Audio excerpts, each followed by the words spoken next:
oya naco ico tutu izo turacyarimo tuvyiga izo ndagiye umbaza uracari kuvyigaho ndacari ko mvyigaho nta urabona no tukurangira nta urabona tukurangira ico tube tuma nuwo mpaye nganiriza ubu nyine bahita nkuriza inzira ku muri siho nyine yoba interested akavuga ati kabisa umukunzi wanjye navuga ko wenda amafuti yo ni menshi dore ko umuntu aba ataranakamenya ariko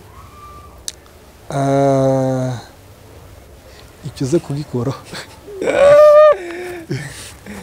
aho twasimba hari akantu ushobora gukora sibyo ariko nta mwana wese udaha agaciro ikintu umuzeyi wese amukoreye izo bivuze ngo hari misiyo dufite dusigiye gukora arizo twita purpose living your purpose kubaho mu buzima bw'intego yawe ibi nivyo kandi umwanditsi ndakeka uwo bita ngo ni Rick Warren yanditse igitabo ndakeka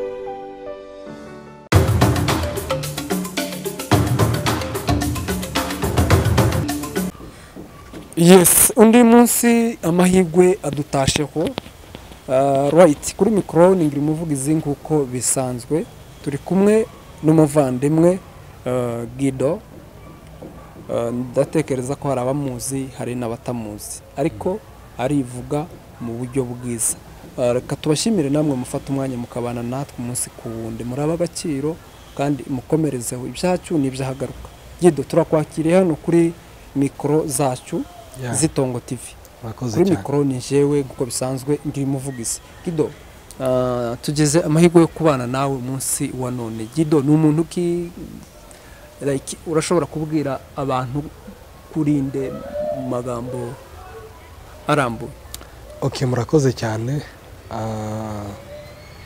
uyu mwanya mwiza yego twishimiye kandi kuba hano imbere ku Itongo TV kuba dukurikiranye yes amazina yanjye banyita Butoto Gidon nkaba mvuka mu muryango w'abantu 8 yego nkaba ndihashe right urihashe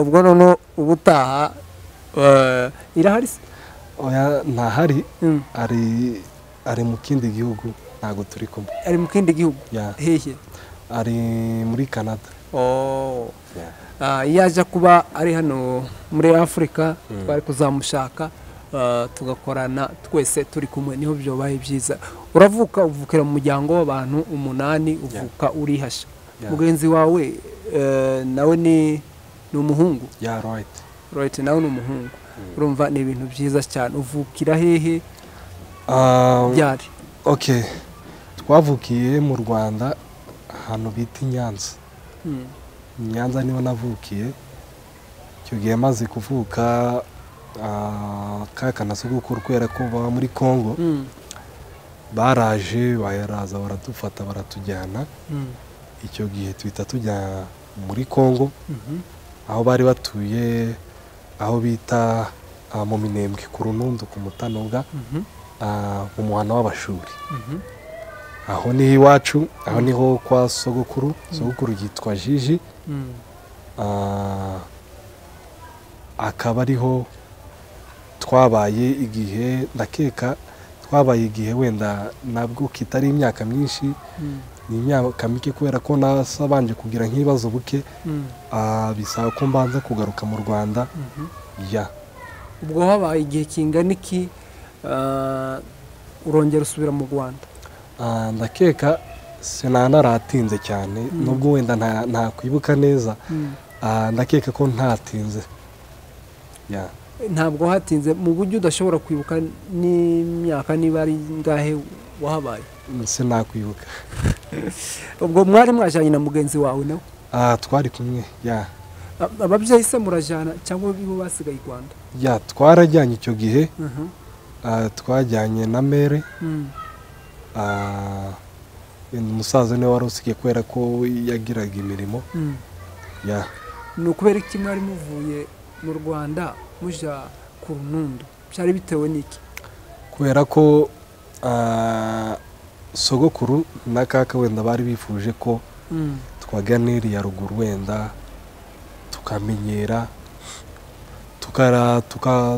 ntabyitenda nko gusa nk'abantu benjoyinze naho ubuzima bwiriya nyine tukamenyera nyine abantu ni byiza ko umuntu amenya inkomoko y'iwabo so numva ngiye ko ari nk'icyo gitekerezo nyamukuru nakwari kugira ngo tumenye inkomoko yacu aho dukomoka mu z'ukuri ni hehe. ubwo mu bana 8 muri abakangahe? turi aba gatatu. muri aba gatatu ni ukuvuga ko imbere yanyu hariyo babiri ariko abo dukurikira nabo ni impanga. abo mukurikira nabo ni impanga? ibintu byiza cyane. nabo ni impanga z'abahungu? oya ni umuhungu n'umukobwa. ni ibintu byiza cyane. niba njyewe twendi tuzi mu impanga niki twagiye twivukira gutyo umwe ugakura ariko impanga nzanumva ngo ni nziza cyane birenze. ni iki kintu cyiza ku mpanga wewe wabonye k'impanga? ni that kind of relation. nubwo busabane wenda buba buri so strong wenda paraporo nuko yaba ari undi muvandimwe wenda usanzwe. none se ubu nyine ko mwatandukanye umwe ari Canada undi ari hano muri Kenya ubu nyine wumva umeze ute? umerewe neza cyangwa? sinovuga ngo merewe nabi cyangwa merewe neza ariko hari igihe umuntu nyine agira nk'igihe wenda cy'urukumbuzi nk'uko wakumbura umuvandimwe wawe usanzwe ariko kubera ko mba nzi ko just anytime mu buryo wenda umuntu adasobanukiwe wakongera ukamubona. ubwo mumaze igihe kingana gute mwaratandukanye? nta gihe kinini giciyemo yenda yabiri kugira nk'imyaka 2. ubwo ni nk'iye message uzuhora umwandikira buri gihe? message nta birenze. urumva mwifuza kuzarongorera rimwe? icyo kibazo kirasa n'igikomeye ariko si bibi ni byiza kandi byohare n'ishema ry'ababyeyi ariko kandi umuntu aba afite wenda mind yiwe cyangwa se ibitekerezo ze wenda bitewe na achievement. niwe ko twese tugira goals. niwe mukuru cyangwa niwe mukuru? niwe bukuru nanjye ntabwo tuto. umuntu aba afite mind ye undi akagiriye. ubwo wowe yawe niki wifuza ko mwashakira rimwe cyangwa wifuza ko iwe kubera ko ari we wagutanze kubona izuba mbere ari we wabanza agashaka? okay option kuri njye numva ko option yose yashoboka byaba ari amahoro wenda bitewe n'izindi mpamvu ziba zitandukanye amahirwe yose wenda bitewe nuko ibintu biba bimeze cyangwa se nuko situation ziba zihagaze icyashoboka cyose kuri njye ni amahoro. icyashoboka wowe ni amahoro. nawe murasa neza ni nk'uko wayenti dusa turatandukanye cyane. mutandukanye gute ku isura? ariko ni abantu wenda Nkunda arashobora kureba akavuga ati uyu muntu muri impanga murasa muvuga kimwe n'undi nayo yaturavuga ati muratandukanye nta naho muhuriye gutyo. so rero nawe ibyo rero ugatuma nyine umenya uko abantu bagenda bavugaho basanga nyine arimo itandukaniro ariko ntabwo dusa. hari abavuga ko iyo muvutse muri impanga mukavuka mudasa muba muri fojimo.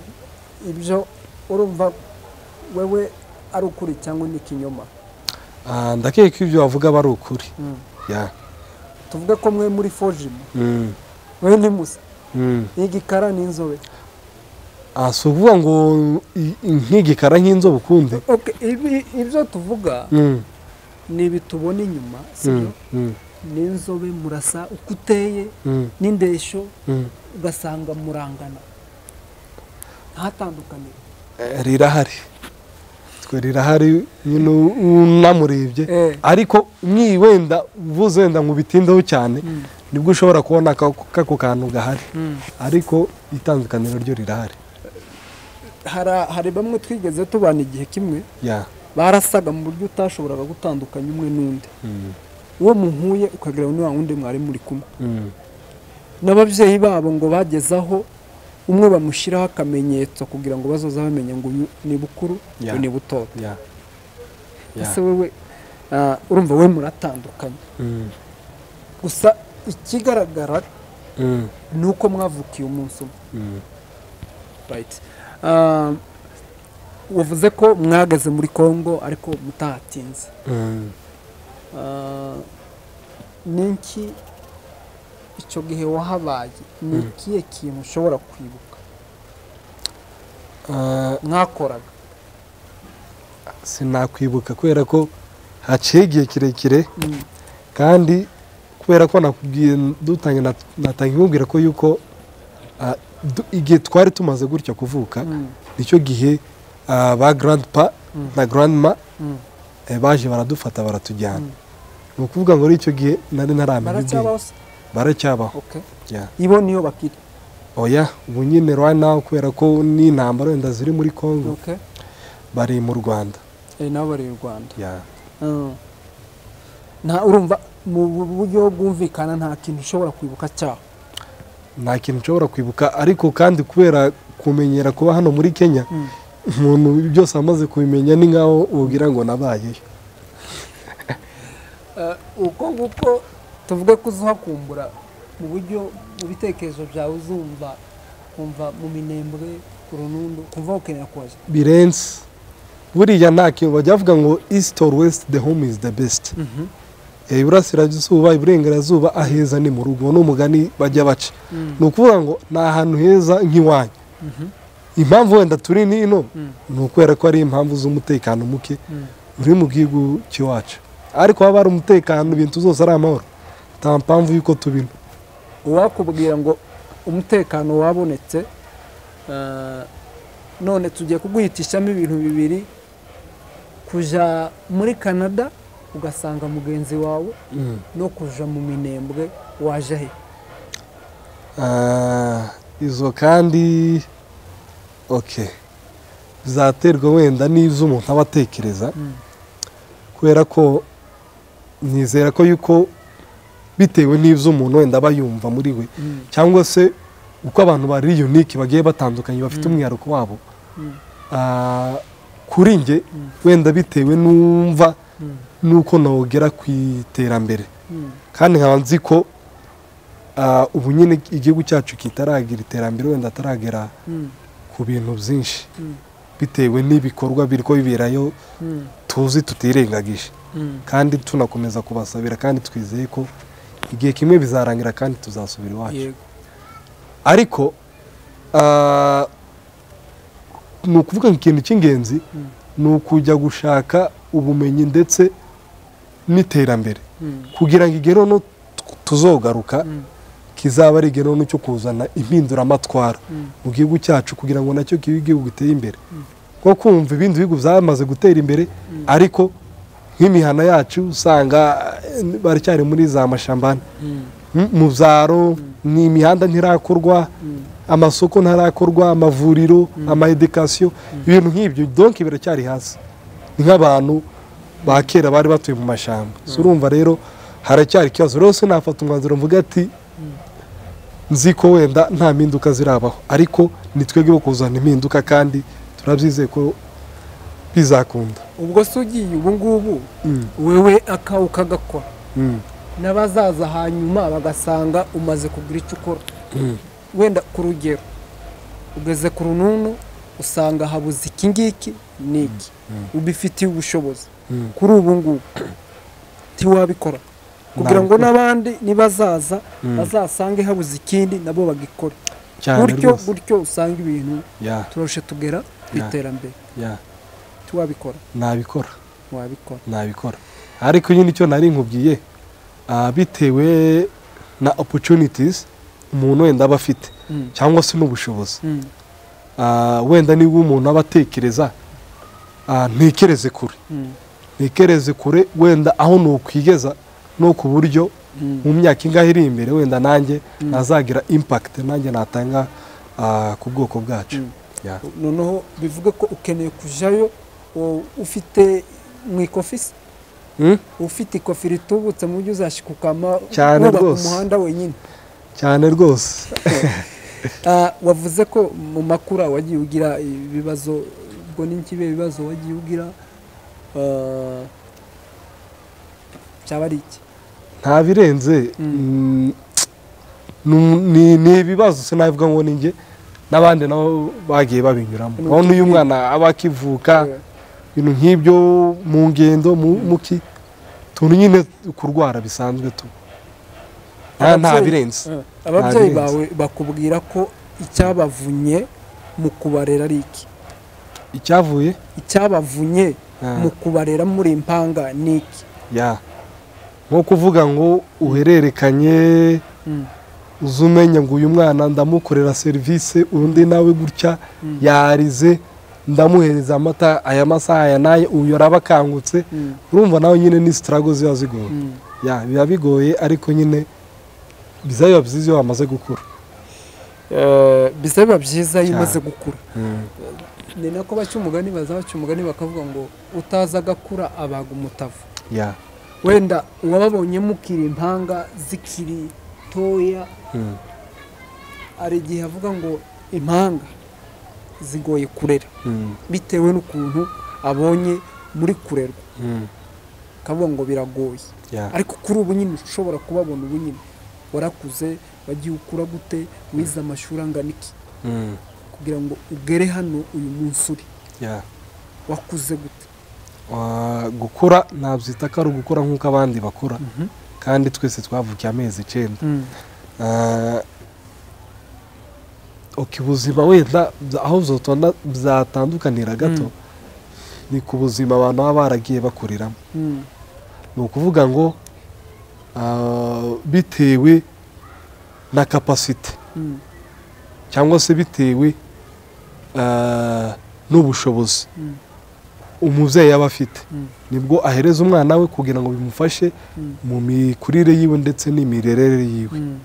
Ni ukuvuga ngo ubuzima donc priorité cyangwa se ibyo nakwita ibiri basic byo twita basic need ibyibanze z'umwana akenera zo kumukuza kuva ari muto kugeza kure amaze gukora amaze guca kenge. Ibyo byose nabigezeho amashuri narize ndiga ndangiza like nari ndangije umwaka umwe wa kaminuza mu Rwanda ejo bundi mu 2021 mpita nsubira kandi ndagaruka kubw'impamvu zanjye bwite wenda zari zinzanye. Ariko ibyerekeye n'uburere bwose pe nta kintu na kimwe nashinje umubyeyi ko atangejejeho, zose nabigezeho kandi ndabashimira cyane. Ni utuhe tuntu tw'amafuti wagiye ukora ubu nyine utekereza ukavuga ngo nagiye nkosa tuno tuntu ushobora kwaka imbabazi umubyeyi? Amafuti navuga ko wenda amafuti yo ni menshi dore ko umuntu aba ataranakamenya ariko ikize kugikoraho aho twasimba hari akantu ushobora gukora sibyo ukavuga ngo kano kantu nagakoreye papa cyangwa nagakoreye mama kano kantu zanibuka ngasanga nakoze akantu k'amafuti ni kakari sawa. Ni utuhe tuntu wari ukunda ukiri umwana kumva muri wowe ni nkayo mpano yawe? Buri gihe usanga abana bagenda bakinisha ibintu bitandukanye, wowe ni nk'iki wagenda gukinisha?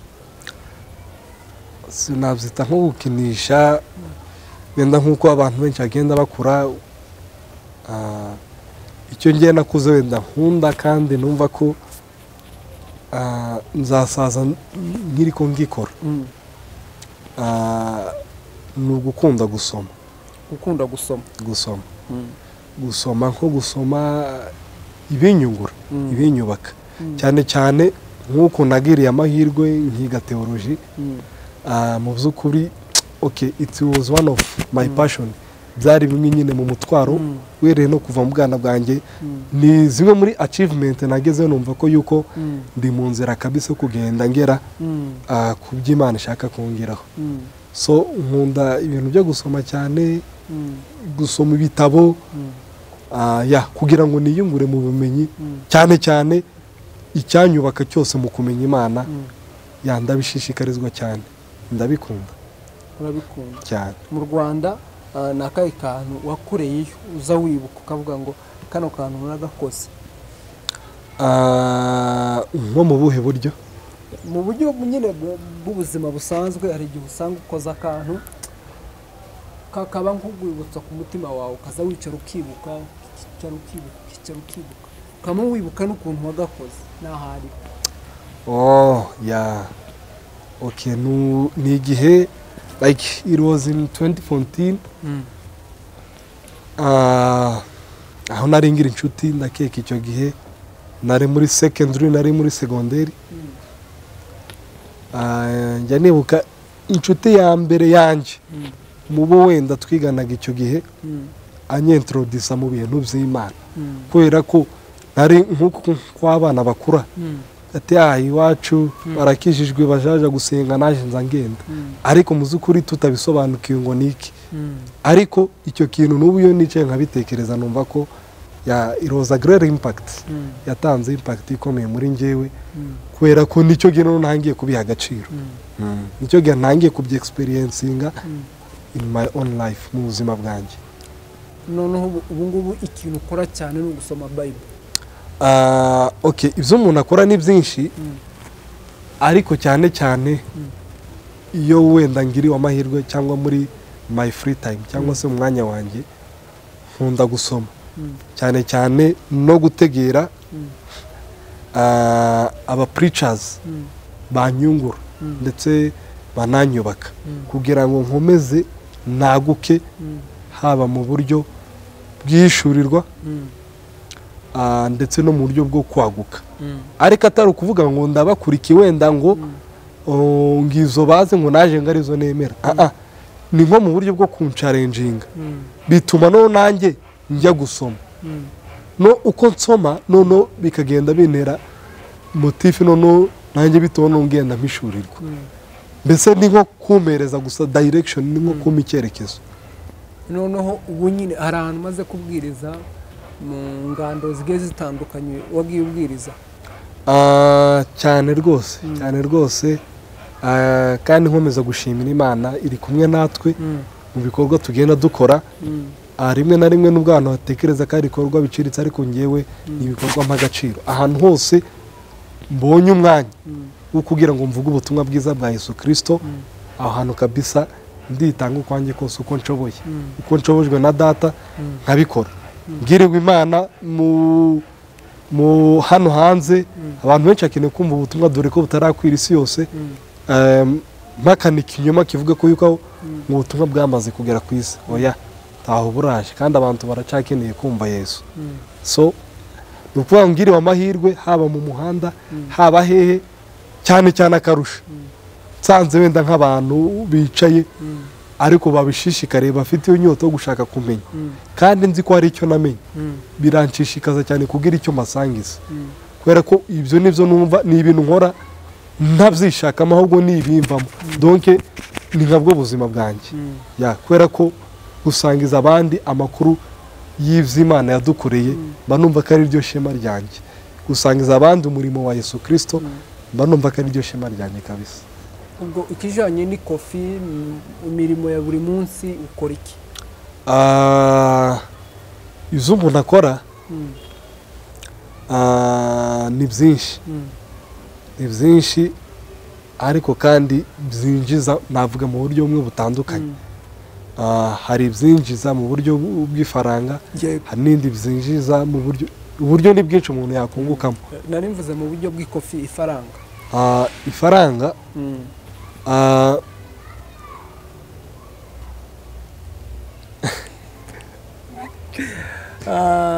right. Noneho uvuze ko ikintu ukunda ni ukubwiriza.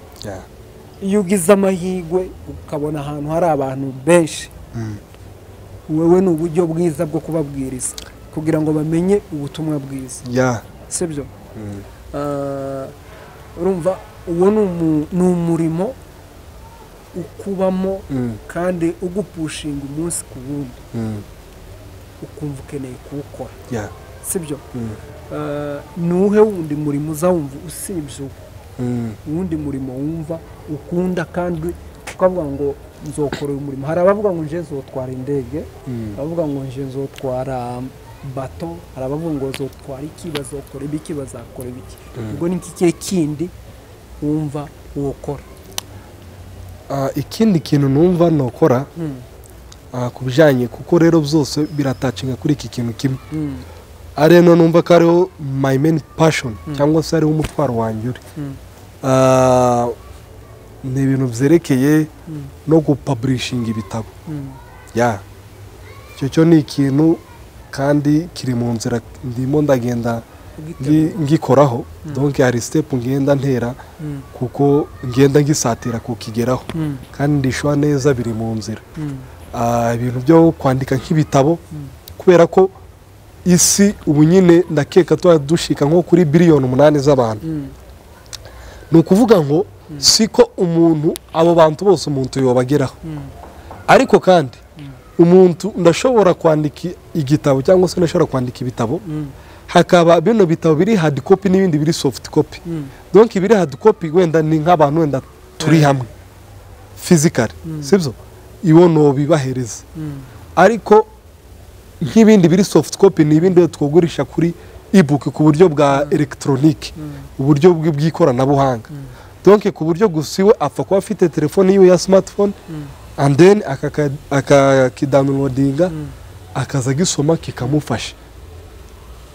Ni ukuvuga ngo izo nizo ndimo ngenda ntekerezaho, ndabizi neza ko biri mu nzira kandi bizakunda. Ubwo bigusaba iki kugira ngo ubigereho? Icyo bisaba icya mbere ni ukuba umuntu ari dedicated. Donc ni ukudata icyerekezo, uvuga ati naragitekereje nitangira igitekerezo, ni ugustikinga kuri icyo gitekerezo wagize, warangiza ukagishakira na finance support, ubushobozi, kubera ko ni igikorwa ntekereza ko gifite kugera ku isi. Ntago ndimo mbireye muri ubu buryo buri limit, ahubwo kubera ko mbizi neza ko ndi kumwe n'Imana, iki gikorwa kizagera ku bantu benshi. Uri kubireba mu buryo bw'isi yose? Ni mu buryo bwagutse bw'isi yose. Ubwo se ufite umukunzi? Oya nacyo icyo izo turacyarimo tuvyiga, izo ndagiye umbaza. Uracyari kubyigaho? Ndacyari ko mvyigaho. Nta urabona no tukurangire? Nta urabona tukurangire? Icyo tube tuma n'uwo mpaye nganiriza ubu nyine bahita nkuriza inzira ku muri. Siho nyine yoba interested akavuga ati kabisa umukunzi wanjye yavuze ko nkunda, akabishyiramo imbaraga. Icyo tube tukiretse. Reka tugane ku musozo. Gidon, ubwo ngubwo urumva urimo imishinga myinshi, sibyo?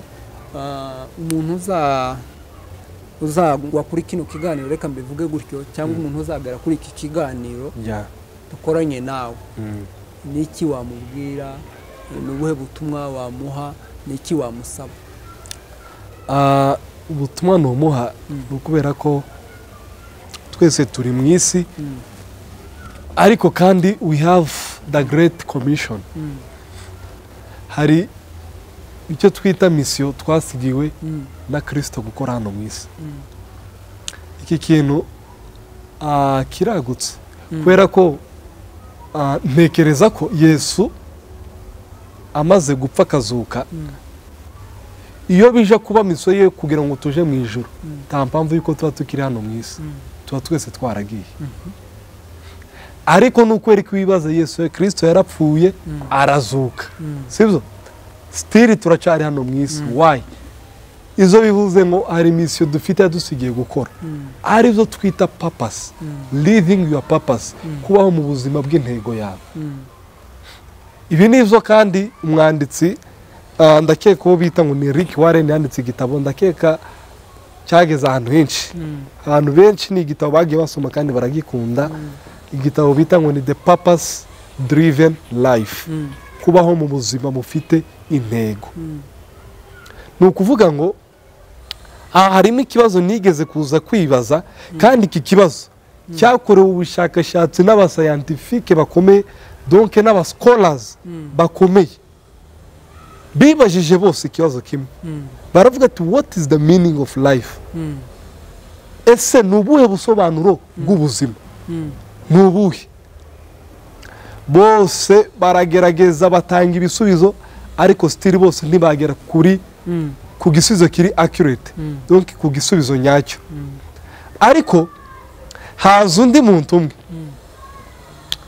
iwe yarasobanukiwe ijambo ry'Imana no asobanure intego y'ubuzima bahita koko basanga nicyo gisubizo gikwiriye donc nicyo gisubizo gikorera replacement aravuga ngo kubaho mu buzima bufite intego ni ukubaho uzumuremyi wawe ni ukumenya uwo nguwo ni ukumenya Kristo kubera ko kubaho mu buzima bumumenye biguhesha no kumenya icyo wagakwiye kuba uri gukora kuri none ariko mu gihe utamuzi bizokugora no kumenya inshingano aguhaye gukora hano mu isi ariko igihe wamusobanukiwe ukamumenya icyo uzokora hano mu isi nk'inshingano aguhaye bizokorera kugisobanukirwa rero mbabwira ko twese simwe gusa mbwira naje ndibwira we have the great commission and that great commission is to know our purpose why you are here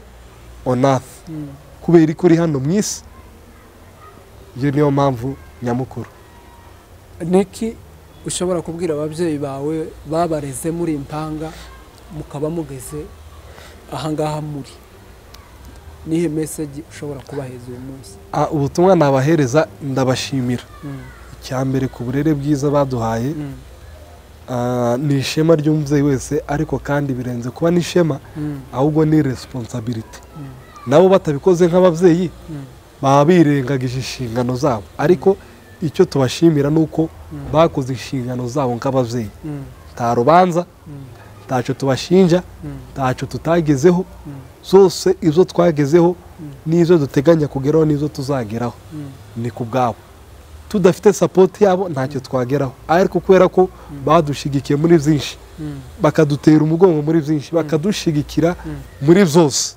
turabashimiye aho muri much respect ndabubaha cyane muraba agaciro ubwo abana bagora ababyeyi babo ibona iki wababwira kuri none abagora ababyeyi babo icyo nababwira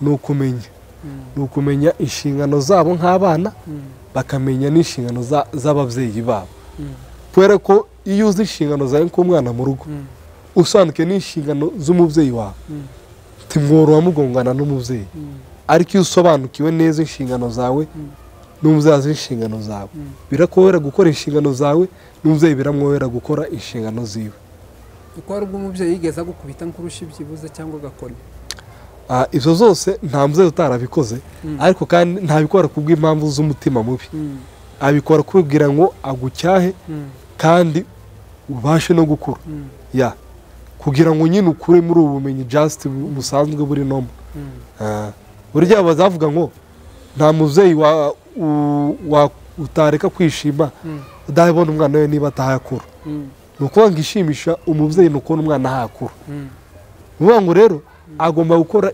ikimugombera cyose kugira ngo agikore gituma uza gukura agomba kugikora rero ako kanyafu nako sometime kaba gakwiriwe karakenewe birenze. niki ubwira ihasha mugenzi wawe nihe message wamuheza uyu munsi? Ndamushimira cyane ahari namuvugaho byinshi ngize ngo mbivuge ariko much respect ni umuntu w'ingenzi cyane he is my supporter nagira ibitekerezo tujya inama tukaganira akampa ibitekerezo agasapotinga n'ibitekerezo byanjye nagize urumva rero ko ari umuntu w'ingenzi n'uw'agaciro ahari much respect. ubwo abandi bavandimwe bawe abavandimwe nabo n'ab'agaciro of course nta kintu watekereza cyiza ureke kuvugisha inama nk'abavandimwe nabo mu buryo bwo gusapotinga haba mu bitekerezo n'ibindi bintu byose bisaba ubushobozi barabikora nk'abavandimwe kandi bakabikora basa nk'abari kunkorera ahubwo babikora nk'abikorera kubera ko twese turi umuntu umwe kandi dukomoka ku babyeyi bamwe. ni ubuhe butumwa uheza ababyeyi n'abana babo kuri uyu munsi? ubutumwa nahereza ababyeyi n'abana ni uko rimwe na rimwe akenshi hari igihe ababyeyi bakora ikintu akibwira ko yuko kitagira ingaruka mbi ku mwana cyangwa agakora ikintu cyiza yibwira ko wenda umwana sometime ntabwo abirekonesa ntabwo abiha agaciro ariko nta mwana wese udaha agaciro ikintu umubyeyi wese amukoreye.